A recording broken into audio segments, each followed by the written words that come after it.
Now listen carefully and answer questions 1 to 7. Hello, Jane Fairbanks speaking. Oh, good morning. My name's Frank Pritchard. I've just retired and moved to Southo. I'd like to become a volunteer, and I gather you coordinate voluntary work in the village? That's right. What sort of thing could I do? Well, we need help with the village library. We borrow books from the town library, and individuals also donate them. So one thing you could do is get involved in collecting them, if you've got a car, that is. Yes, that's no problem. The times are pretty flexible, so we can arrange it to suit you. Oh, another thing is the records that we keep of the books we're given, and those we borrow and need to return to the town library. It would be very useful to have another person to help keep them up to date. Right. I'm used to working on a computer. I presume they're computerized? Oh, yes. Is the library purpose-built? I haven't noticed it when I've walked around the village. No, we simply have the use of a room in the village hall. The West Room. It's on the left as you go in. Oh, I must go and have a look inside the hall. Yes, it's a nice building. Do you run a lunch club in the village for elderly people? I know a lot of places do. Yes, we have a very successful club. I could help with transport, if that's of any use. Oh, definitely. People come to the club from neighbouring villages, and we're always in need of more drivers. And does the club have groups that focus on a particular hobby too? I could get involved in one or two, particularly if there are any art groups. Excellent. I'll find out where we need help and get back to you. Fine. What about help for individual residents? Do you arrange that at all? Yes, we do it as a one-off. Oh, in fact, there's Mrs. Carroll. She needs a lift to the hospital next week, and we're struggling to find someone. When's her appointment? On Tuesday. It would take the whole morning. I could do that? Oh, that would be great. Thank you.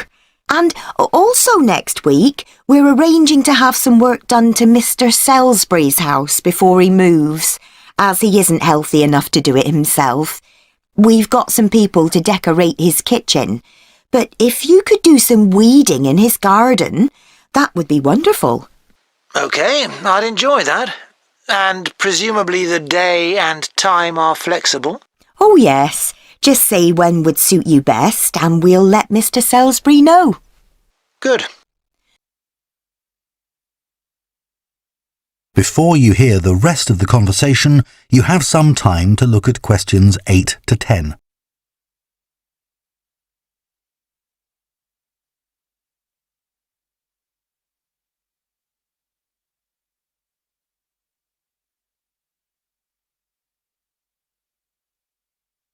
Now listen and answer questions 8 to 10. The volunteers group also organises monthly social events, which is a great way to meet other people, of course. Uh-huh. So next month, on the 19th of October, we're holding a quiz. A couple of residents are great at planning unusual ones, and we always fill the village hall. That sounds like fun. Can I do anything to help? Well, because of the number of people, we need plenty of refreshments for halfway through. So if you could provide any, we'd be grateful. I'm sure I could. I'll think about what to make and let you know. Thank you. Then on November the 18th, we're holding a dance, also in the village hall. We've booked a band that specialises in music of the 1930s. They've been before, and we've had a lot of requests to bring them back. I'm not really a dancer, but I'd like to do something to help. Well, we sell tickets in advance, and having an extra person to check them at the door as people arrive would be good. It can be quite a bottleneck if everyone arrives at once. OK, I'm happy with that. We're also arranging a New Year's Eve party. We're expecting that to be a really big event. So instead of the village hall, it'll be held in the Mountfort Hotel. The... Mountfort. Mountfort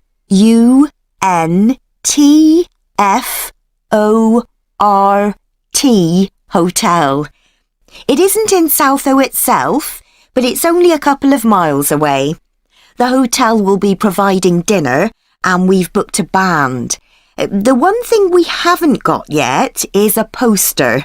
That isn't something you could do by any chance, is it? Well, actually, yes. Before I retired, I was a graphic designer, so that's right up my street.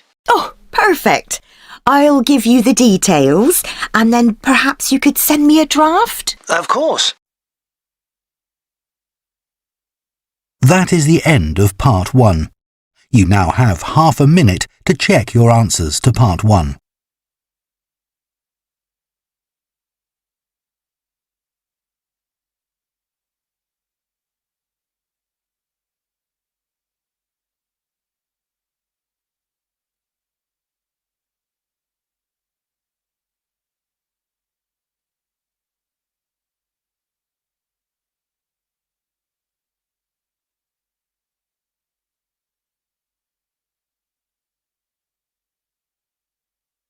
Part 2. You will hear a guide at a tourist attraction called Oniton Hall talking to a group of visitors. First, you have some time to look at questions 11 to 14.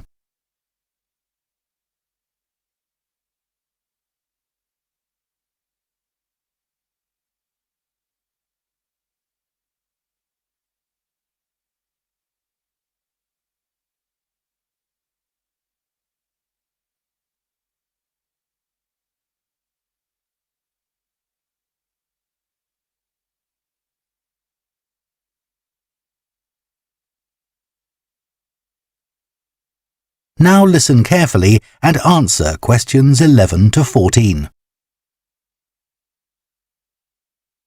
Good morning and welcome to Oniton Hall, one of the largest estates in the area.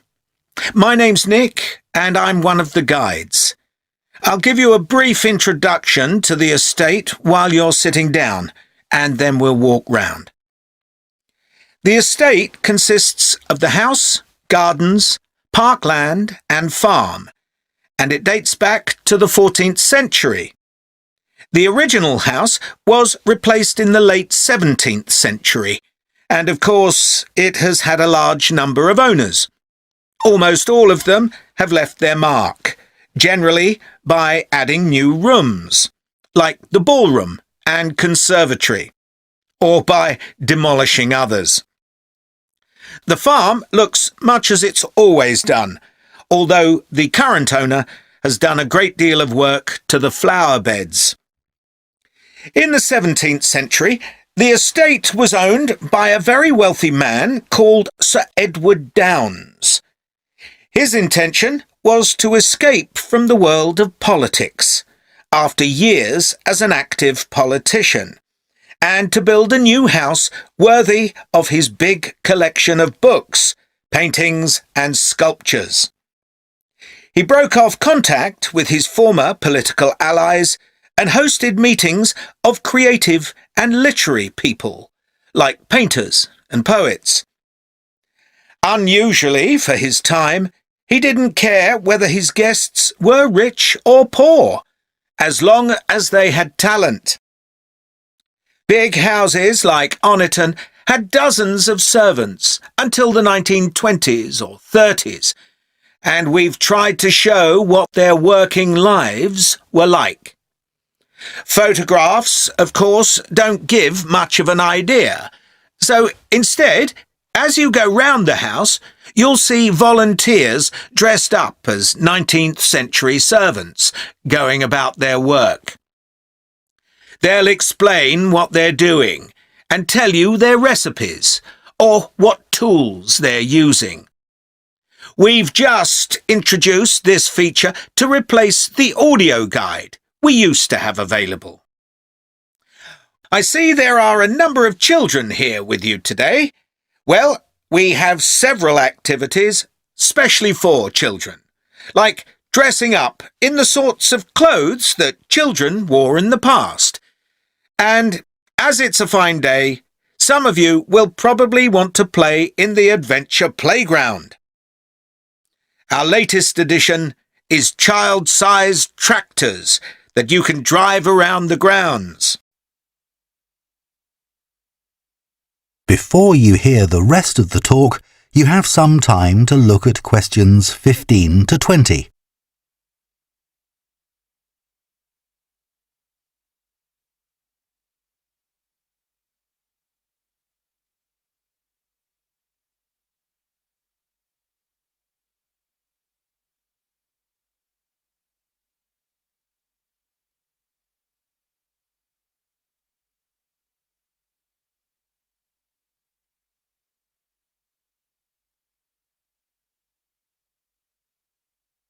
Now listen and answer questions 15 to 20. We'll also be going into the farm that's part of the estate, where there's plenty to do. Most of the buildings date from the 18th century, so you can really step back into an agricultural past.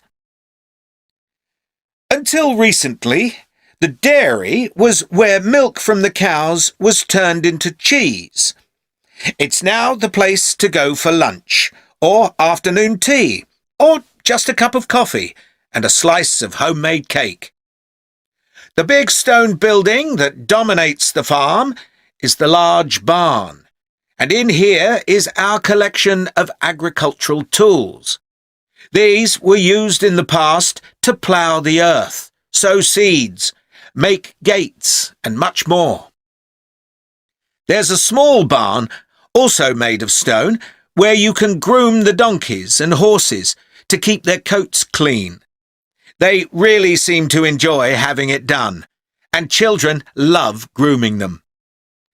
The horses no longer live in the stables, which instead is the place to go to buy gifts, books, our own jams and pickles, and clothes and blankets made of wool from our sheep.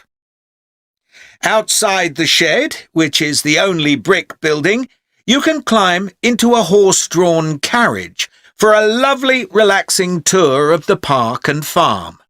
The carriages are well over 100 years old.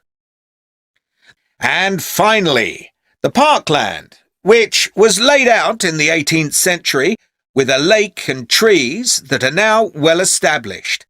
You'll see types of cattle and sheep that are hardly ever found on farms these days. We're helping to preserve them, to stop their numbers falling further. OK, well, if you'd like to come with me, we will start. That is the end of Part 2. You now have half a minute to check your answers to Part 2.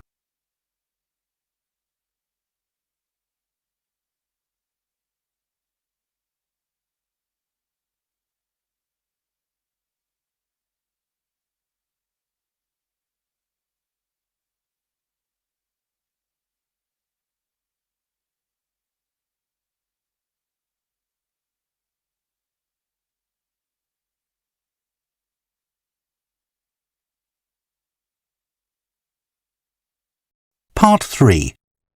You will hear two theatre studies students discussing stage and screen performances of Shakespeare's play Romeo and Juliet.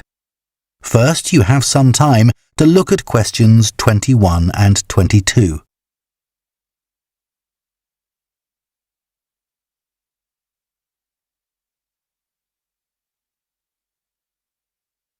Now listen carefully and answer questions 21 and 22. Did you make notes while you were watching the performances of Romeo and Juliet, Gemma? Yes, I did. I found it quite hard, though. I kept getting too involved in the play. Me too. I ended up not taking notes. I wrote down my impressions when I got home. Do you mind if I check a few things with you, in case I've missed anything? And I've also got some questions about our assignment. No, it's good to talk things through. I may have missed things too. OK, great. So, first of all, I'm not sure how much information we should include in our reviews. Right. Well, I don't think we need to describe what happens, especially as Romeo and Juliet is one of Shakespeare's most well-known plays. Yeah, everyone knows the story. In an essay, we'd focus on the poetry and Shakespeare's use of imagery, etc. But that isn't really relevant in a review. We're supposed to focus on how effective this particular production is. We should say what made it a success or a failure. And part of that means talking about the emotional impact the performance had on us. I think that's important. Yes, and we should definitely mention how well the director handled important bits of the play, like when Romeo climbs onto Juliet's balcony. And the fight between Mercutio and Tybalt. Yes. It would also be interesting to mention the theatre space and how the director used it, but I don't think we'll have space in 800 words. No, OK. That all sounds quite straightforward. Before you hear the rest of the discussion, you have some time to look at questions 23 to 30.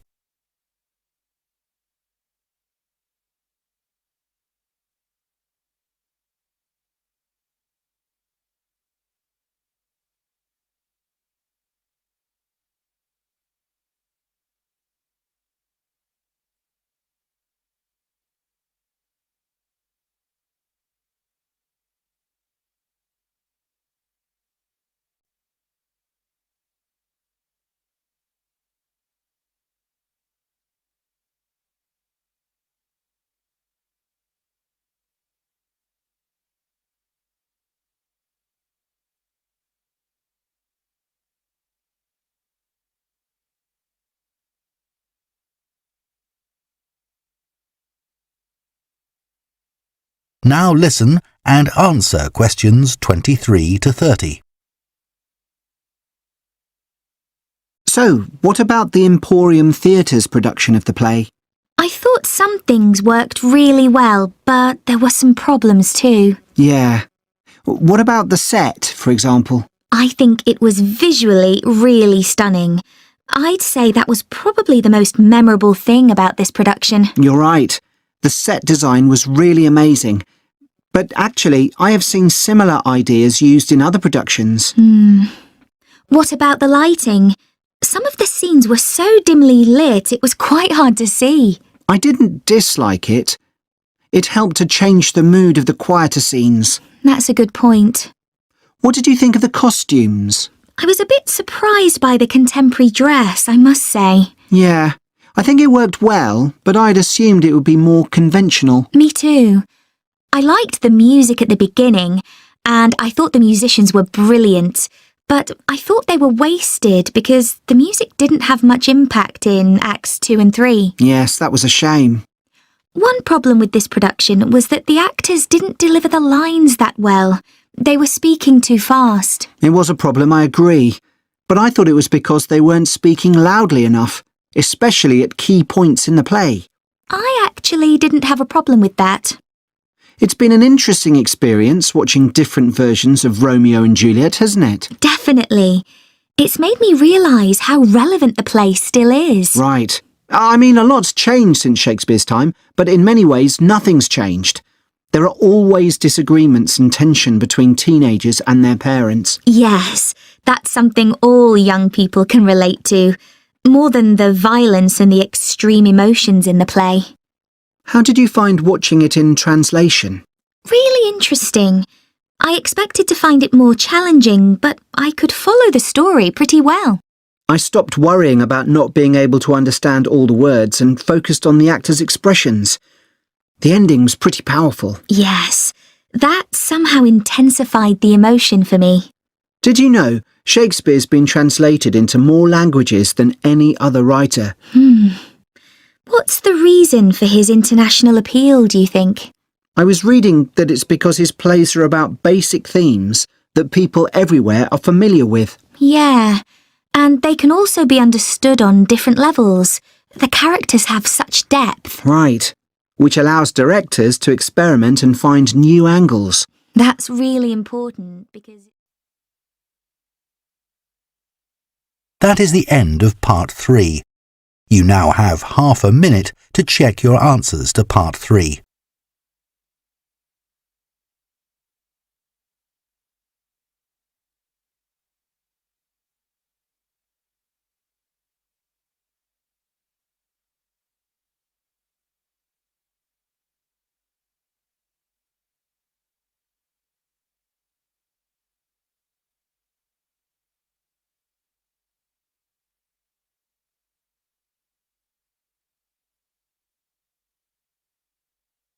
Part 4. You will hear a lecturer on a languages course talking about the impact of digital technology on Icelandic, the native language of Iceland. First, you have some time to look at questions 31 to 40.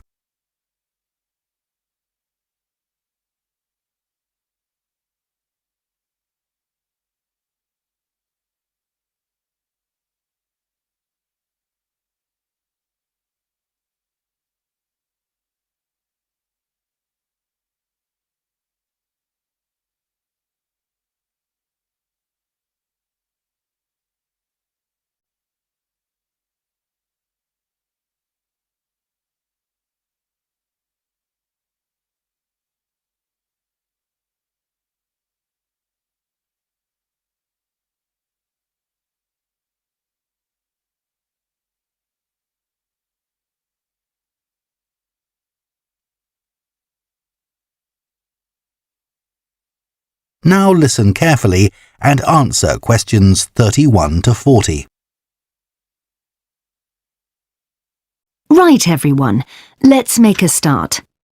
Over the past few sessions, we've been considering the reasons why some world languages are in decline.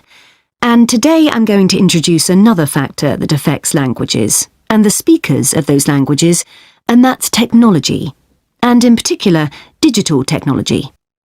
In order to illustrate its effect, I'm going to focus on the Icelandic language, which is spoken by around 321,000 people, most of whom live in Iceland, an island in the North Atlantic Ocean. The problem for this language is not the number of speakers, even though this number is small, nor is it about losing words to other languages, such as English. In fact, the vocabulary of Icelandic is continually increasing, because when speakers need a new word for something, they tend to create one, rather than borrowing from another language. All this makes Icelandic quite a special language. It's changed very little in the past millennium, yet it can handle 21st century concepts related to the use of computers and digital technology. Take, for example, the word for web browser. This is vafri in Icelandic, which comes from the verb to wander. I can't think of a more appropriate term because that's exactly what you do mentally when you browse the internet. Then there's an Icelandic word for podcast, which is too hard to pronounce, and so on. Icelandic, then, is alive and growing, but, and it's a big but, young Icelanders spend a great deal of time in the digital world, and this world is predominantly English. Think about smartphones. They didn't even exist until comparatively recently, but today young people use them all the time to read books, watch TV or films, play games, listen to music and so on. Obviously, this is a good thing in many respects because it promotes their bilingual skills, but the extent of the influence of English in the virtual world is staggering, and it's all happening really fast. For their parents and grandparents, the change is less concerning because they already have their native speaker skills in Icelandic. But for young speakers, well, the outcome is a little troubling. For example, teachers have found that playground conversations in Icelandic secondary schools can be conducted entirely in English, while teachers of much younger children have reported situations where their classes find it easier to say what is in a picture using English rather than Icelandic. The very real and worrying consequence of all this is that the young generation in Iceland is at risk of losing its mother tongue.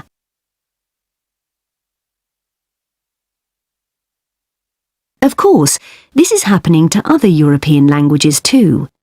But while internet companies might be willing to offer, say, French options in their systems, it's much harder for them to justify the expense of doing the same for a language that has a population the size of a French town, such as Nice. The other drawback of Icelandic is the grammar, which is significantly more complex than in most languages. At the moment, the tech giants are simply not interested in tackling this. So, what is the Icelandic government doing about this? Well, large sums of money are being allocated to a language technology fund that it is hoped will lead to the development of Icelandic-sourced apps and other social media and digital systems. But clearly this is going to be an uphill struggle. On the positive side, they know that Icelandic is still the official language of education and government. It has survived for well over 1,000 years, and the experts predict that its future in this nation-state is sound and will continue to be so. However, there's no doubt that it's becoming an inevitable second choice in young people's lives. This raises important questions. When you consider how much of the past is tied up in a language, will young Icelanders lose their sense of their own identity? Another issue that concerns the government of Iceland is this. If children are learning two languages through different routes, neither of which they are fully fluent in, will they be able to express themselves properly? That is the end of Part 4.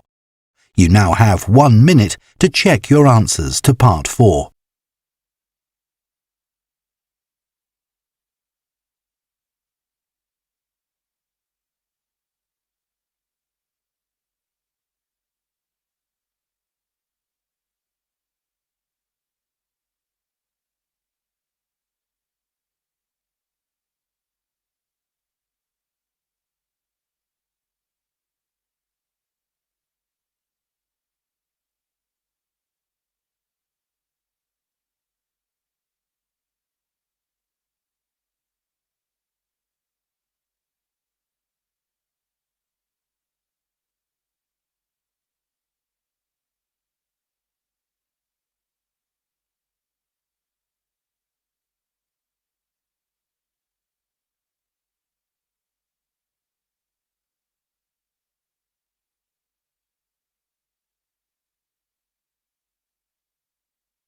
That is the end of the listening test.